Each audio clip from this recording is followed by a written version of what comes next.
Hello students. पिछले video में हमने जाना क्लास 10 ज्योग्राफी में कि टाइप ऑफ रिसोर्सेज कितने होते हैं और उनको हमने एक्सप्लेन किया। आज हम अगला टॉपिक शुरू कर रहे हैं और वो टॉपिक है हमारा कि डेवलपमेंट ऑफ रिसोर्सेज। तो इसमें कुछ क्वेश्चंस बनते हैं, तो बहुत ही आसान है, अगर आप थोड़ा सा ध्यान देंगे तो ज़रूर इसको समझ लेंगे। डेवलपमेंट पे एक सवाल बनता है कि why resource planning is essential, है ना, कि आखिर रिसोर्स प्लानिंग जो होगी हमारी और रिसोर्सेज का जो डेवलपमेंट करेंगे, क्या हम ऐसे ही करेंगे या उसके लिए कोई प्लानिंग होनी चाहिए।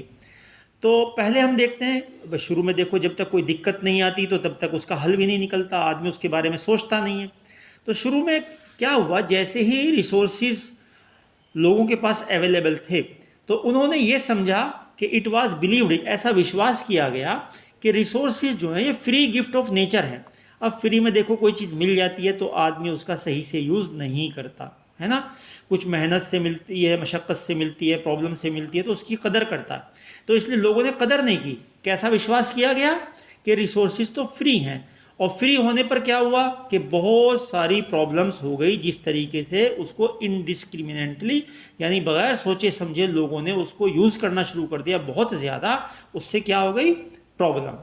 तो क्या कह रहे हैं कि डेवलपमेंट ऑफ रिसोर्स जो को पहले क्या समझा गया, फ्री में समझा गया, और फ्री समझने का जो नतीजा निकला कि इनडिस्क्रिमिनेटली उसको यूज़ किया, और इनडिस्क्रिमिनेटली यूज़ करने से बहुत सारी प्रॉब्लम आ गई। क्या प्रॉब्लम आई? एक तो ये हुआ कि लोगों ने अपनी जो लालच को पूरा करने के लिए, ग्रीड इसमें पॉइंट है, कि डिप्लीशन शुरू कर दिया, उनको यूज़ करना शुरू कर दिया अपने लालच के लिए। फिव इंडिविजुअल्स, थोड़े से लोगों ने अपने लालच के लिए उसको यूज़ करना शुरू कर दिया। ठीक है, तो ये प्रॉब्लम बता रहा हूँ अभी मैं।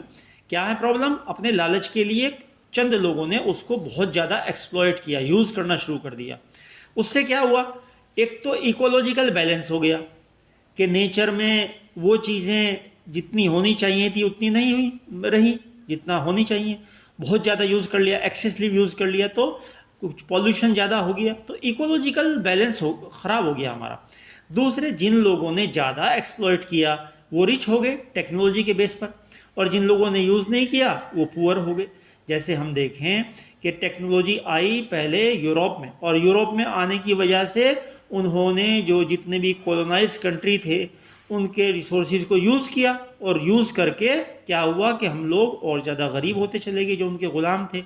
और टेक्नोलॉजी के बल पर अपने लालच को पूरा करने के लिए ज़्यादा यूज़ किया तो वो अंग्रेज़ लोग क्या हो गए, ब्रिटिशर्स, वो अमीर हो गए जिन्होंने भी कॉलोनी हमें बनाया। तो अमीर और गरीब में क्या दिक्कत होगी? जब अमीर और गरीब हो जाएंगे सोसाइटी के अंदर, समाज के अंदर जो सोशल प्रॉब्लम हो जाएगी तो वहाँ पर फिर झगड़ा शुरू हो जाएगा, है ना। क्योंकि अमीर आदमी दबाना शुरू करेगा और गरीब आदमी उसमें पिसता रहेगा, तो गरीब आदमी उसके खिलाफ फिर उस एक्सप्लॉयटेशन से छुटकारा पाना चाहेगा, तो एक सामाजिक दिक्कत हो जाएगी। तो मेन कॉज क्या था कि फ्री में समझा, तो फ्री में समझा तो दिक्कतें आई। क्या दिक्कत है कि लालच बढ़ गया। लालच बढ़ने से क्या हुआ कि कुछ लोग अमीर हो गए, कुछ लोग गरीब हो गए, तो सामाजिक दिक्कत आ गई और इकोलॉजिकल बैलेंस भी ख़राब हो गया, ओजोन की लेयर भी ख़राब होगी, एनवायरनमेंट भी ख़राब हो गया, पॉल्यूशन हो गया। तो ये सारी बातों को देखते हुए हम कह सकते हैं कि जो रिसोर्स का जो डेवलपमेंट है उसके लिए कोई प्लानिंग होनी चाहिए। अगर प्लानिंग नहीं होगी तो फिर ये सारी प्रॉब्लम्स आएंगी और समाज के अंदर भी आएंगी, और ये हमारी इकोलॉजिकल क्राइसिस भी पैदा करेगा। तो ये क्वेश्चन तो रहा कि क्यों ज़रूरी है रिसोर्स का प्लानिंग करना, इसलिए ज़रूरी है वरना प्रॉब्लम आ जाएंगी। ये क्वेश्चन हो गया। इसके बाद अब कैसा डेवलपमेंट करें? तो ऐसा डेवलपमेंट करें जो सस्टेनेबल डेवलपमेंट हो। सस्टेनेबल समझते हैं? सस्टेनेबल का मीनिंग होता है कि विदाउट डैमेजिंग द एनवायरनमेंट। इस तरह से हम लोग यूज़ करें, ऐसा डेवलपमेंट करें जिसमें एनवायरनमेंट को कोई डैमेज ना हो, ठीक है, और फ्यूचर की जनरेशन के लिए भी वो चीज़ बची रहे। ये ना हो हमने तो सब यूज़ कर लिया, आगे आने वाली जनरेशन के लिए कुछ बचा नहीं है, आने वाली नस्लें हैं हमारी, उनको भी वो चीज़ें साफ़ सुथरी। हम तो मान लीजिए पानी को यूज़ कर रहे हैं और बहुत ज़्यादा अगर हम अंडरग्राउंड वाटर निकाल लेते हैं तो हमारी जनरेशन का भी तो जिम्मेदारी है कि उसको पानी मिलना चाहिए और वो भी साफ़, है ना। तो ये सस्टेनेबल डेवलपमेंट का मतलब ये होता है कि यहाँ पर एनवायरनमेंट ख़राब ना हो और आने वाली जनरेशन को चीज़ें मिलती रहे, इसे कहते हैं सस्टेनेबल डेवलपमेंट। इसकी ज़रूरत क्यों पड़ी? क्योंकि ये प्रॉब्लम बहुत सारी आ गई थी लालच की वजह से। समाज में भी और इकोलॉजिकल बैलेंस भी ख़राब हो गया था। तो रिसोर्स प्लानिंग की ज़रूरत थी, वो मैंने यहाँ पर रिवाइज कर दिया। और कैसा डेवलपमेंट करें, अगर ऐसे न करें तो क्या करें, सस्टेनेबल करना चाहिए, उसमें एनवायरनमेंट का भी ध्यान रखें और जनरेशन का भी। अब चलो ये तो हमने तय कर लिया, अपने दिमाग में बात बैठा ली कि भाई सस्टेनेबल डेवलपमेंट करना पड़ेगा। अब वो होगा कैसे? इसको करने के लिए ब्राज़ील एक कंट्री है, आप जानते ही होंगे। तो ब्राज़ील के अंदर एक शहर है रियो डी जेनेरियो। यहाँ पर 1992 में बहुत सारे हंड्रेड्स के करीब देशों के लोग इकट्ठा हुए और उन्होंने इंटरनेशनल अर्थ समिट की, यानी इन्होंने इस बात के ऊपर सोचा कि किस तरह से सस्टेनेबल डेवलपमेंट होना चाहिए, ठीक है ना। और एक समझौता उन्होंने साइन किया। क्या समझौता? Declaration on global climate change, कि पूरे ग्लोब का जो क्लाइमेट चेंज हो रहा है उसके ऊपर हमें क्या क्या काम करना है और बायोलॉजिकल डाइवर्सिटी हमारी बची रहे, अलग अलग तरह के जीव जंतु पेड़ पौधे, ठीक है ना, plants and animals and human beings all should sustain. तो इसके लिए रियो डी जेनेरियो ये शहर का नाम है। अगर पूछे कहाँ पर हुआ ये अर्थ समिट, तो ये ब्राज़ील में हुआ। कौन से शहर में हुआ? रियो डी जेनेरियो में हुआ। और कौन से सन में हुआ? 1992 में हुआ। क्यों हुआ? इसलिए हुआ कि प्रोटेक्शन करें एनवायरनमेंट को ग्लोबल लेवल पर, ठीक है ना। और एक इन्होंने एक और साइन किए कि ग्लोबल फॉरेस्ट प्रिंसिपल्स को अपनाया जाए, यानी जैसे 33% हमारा जंगल होना चाहिए। बहुत अच्छी बात है अगर 1/3 के करीब जंगल हो और बाकी 2/3 हिस्से में, 2/3 हिस्से में बाकी दुनिया रहे और 1/3 जंगल रहें, तो हमारी ऑक्सीजन लेवल कम नहीं होगा और हमें हमारा इकोलॉजिकल बैलेंस बचा रहेगा। तो ये हम कैसे इसको कर सकते हैं? तो ग्लोबल फॉरेस्ट प्रिंसिपल्स पर भी इन लोगों ने सोचा, जो इतने 100 देश सारे वहाँ पर मिले, और एजेंडा 21 साइन किया। ये एजेंडा 21 नीचे बता रहे हैं क्या किया। तो आप समझ गए, ब्राज़ील में हुआ और एनवायरनमेंट को बचाने के लिए हुआ। और इन्होंने एजेंडा 29 अचीव करने का कि 21st सेंचुरी में, चूंकि 1992 तो 20th सेंचुरी है ना, 20th सेंचुरी का लास्ट फेज है ना, 1900 कुछ 1992 ये 20th सेंचुरी है। और 21 के लिए प्लान बनाया कि 21 में कैसा होना चाहिए। तो कैसा होना चाहिए? एक कॉन्फ्रेंस हुई ना, ये जो देश वहाँ पर मिले, लीडर्स मिले, ये है हमारा UNCED। तो डी से डेवलपमेंट है ना, और ई से एनवायर। तो एनवायरमेंट एंड डेवलपमेंट के ऊपर कौन लोग मिले? यूनाइटेड नेशंस की एक कॉन्फ्रेंस हुई। यू से यूनाइटेड, एन से नेशन और सी से कॉन्फ्रेंस। और एनवायरमेंट और डेवलपमेंट के बारे में यूनाइटेड नेशंस की कॉन्फ्रेंस हुई। ये एजेंडा 21 इसमें क्या था कि ग्लोबल सस्टेनेबल डेवलपमेंट होना चाहिए। इसका मकसद क्या था? एजेंडा 29 को एम क्या था कि ग्लोबल डेवलपमेंट होना चाहिए हमारा सस्टेनेबल तरीके से, है ना। और जो लोकल गवर्नमेंट है ना, लोकल गवर्नमेंट, उनको भी अपना अपना एजेंडा 21 बनाना पड़ेगा, यानी इंटरनेशनल लेवल पर भी और जो आपके लोकल लेवल पर, लोकल गवर्नमेंट भी अपने अपने देश में इसको बनाएंगे। तो मैं इसको थोड़ा सा रिवाइज कर देता हूं कि रिसोर्स, डेवलपमेंट ऑफ रिसोर्स, है ना, डेवलपमेंट ऑफ रिसोर्स कि में हमने ये जाना कि फ्री गिफ्ट्स ऑफ नेचर नहीं है हमारे रिसोर्सेज, क्योंकि उसमें जिन्होंने फ्री समझा उन्होंने बहुत सारी प्रॉब्लम को जन्म दिया। क्या क्या? अपने लालच से बहुत ज़्यादा इस्तेमाल किया, इकोलॉजिकल बैलेंस ख़राब हो गया, समाज के अंदर रिच और पुअर हो गए, जो फिर आपस में एक झगड़े का कारण बना, ठीक है। तो इसको ठीक करने के लिए क्या कहा गया कि सस्टेनेबल डेवलपमेंट हो, तो एनवायरनमेंट भी बचा रहे और आने वाली जनरेशन भी हमारी सही सलामत रहें। उसके लिए क्या, कहाँ पर ये लोग मीटिंग करें?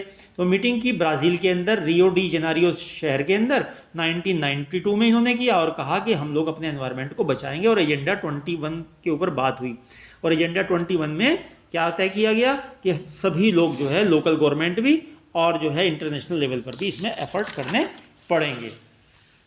अब हम नेक्स्ट क्वेश्चन पर आते हैं कि वाई, अब इंडिया की बात करते हैं। पहले तो हमने आपको जैसे बताया था, यहाँ इंडिया का नाम नहीं आया, यहाँ पर तो सिर्फ हम डेवलपमेंट की बात कर रहे थे कि why resource planning is development, क्यों जरूरी है रिसोर्स प्लानिंग और वो कैसे हो सकती है, सस्टेनेबल डेवलपमेंट के थ्रू हो सकती है। अब हम पर्टिकुलरली इंडिया का एग्जाम्पल लेते हैं कि इंडिया में क्यों जरूरी है, why is need of resource planning in India. तो इंडिया में इसलिए जरूरी है कि इंडिया में एक तो डाइवर्सिटी बहुत ज़्यादा है, यानी अगर आप देखें कि जो हमारे नॉर्थ ईस्ट के कंट्रीज़ हैं, तो नॉर्थ ईस्ट के कंट्रीज़ में ज़्यादा बारिश होती है, तो पानी बहुत ज़्यादा वहाँ पर अवेलेबल है ना। तो राजस्थान में देखें तो वहाँ पर सनलाइट बहुत ज़्यादा है, पर वहाँ पर क्या है कि उतना पानी नहीं है ना।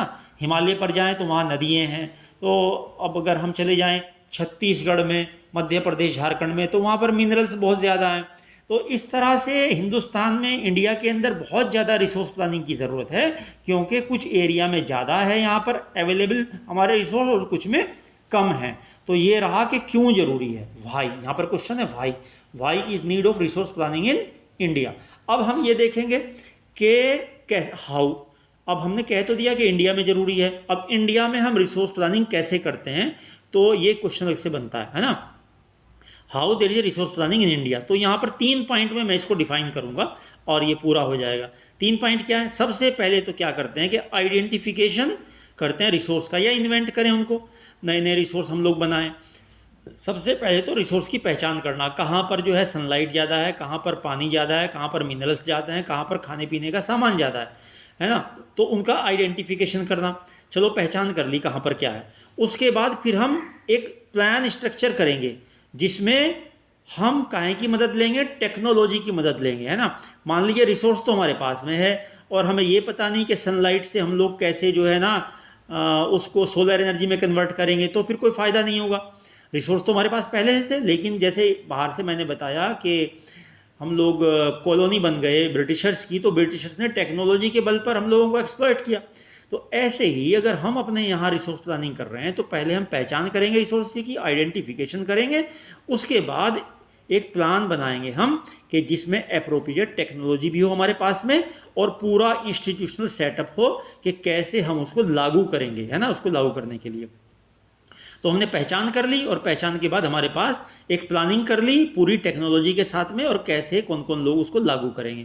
थर्ड जो हमारा स्टेप रहेगा वो ये रहेगा कि जितना भी हमारा डेवलपमेंट प्लान हमने बनाया और ओवरऑल नेशनल डेवलपमेंट से वो मैच करता है कि नहीं करता है। मान लीजिए एक जगह पर कहीं पर पानी है, हमने वहाँ उसको यूज़ कर लिया, लेकिन जहाँ पानी की कमी है वहाँ हमने यूज़ नहीं किया। तो पूरे देश का विकास होना चाहिए ना, डेवलपमेंट, तो हम पूरे देश के डेवलपमेंट से उसको क्या करेंगे, उसको हम मैच करेंगे। तो रिसोर्स प्लानिंग इंडिया के लिए 3 पॉइंट मैंने बताए, कैसे क्यों करेंगे, क्योंकि डाइवर्सिटी है, मैंने ऊपर बताया, उसका एग्जाम्पल बता दिया, कहीं कुछ ज़्यादा है कहीं कुछ कमी है। और यहाँ कैसे करेंगे, तो पहले आइडेंटिफिकेशन करेंगे, फिर हम एक प्लान बनाएंगे टेक्नोलॉजी के साथ में, और तीसरा फिर पूरे नेशनल डेवलपमेंट के साथ में जो है हम लोग प्लानिंग करेंगे। और इंडिया ने पहले ही 5 ईयर प्लान जो बनाया था आज़ादी के बाद में, तभी से हम लोगों ने रिसोर्स प्लानिंग हम लोग करते चले आ रहे हैं। लेकिन खास बात वही है कि टेक्नोलॉजी के बगैर मियर अवेलेबिलिटी ऑफ रिसोर्सेज काफ़ी नहीं है, हमें क्या करना पड़ेगा, हमें जो है टेक्नोलॉजी का सहारा लेना पड़ेगा, ठीक है।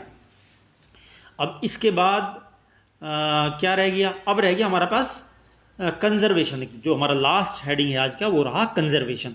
तो कंजर्वेशन ऑफ रिसोर्सेज कैसे करें, तो कंजर्वेशन ये है कि यहाँ पर ये कहते हैं कि रिसोर्स जो है वो डेवलपमेंट के लिए ज़रूरी हैं, लेकिन कैसे, उसको बहुत ज़्यादा ओवर यूटिलाइज ना करें। कंजर्वेशन तभी कहलाएगा तब हम उनको संभल करके चलें, प्रॉपर यूज़ करें, क्योंकि उससे सोशल इकोनॉमिक प्रॉब्लम हो जाएगी, जो हमने शुरू में बताया।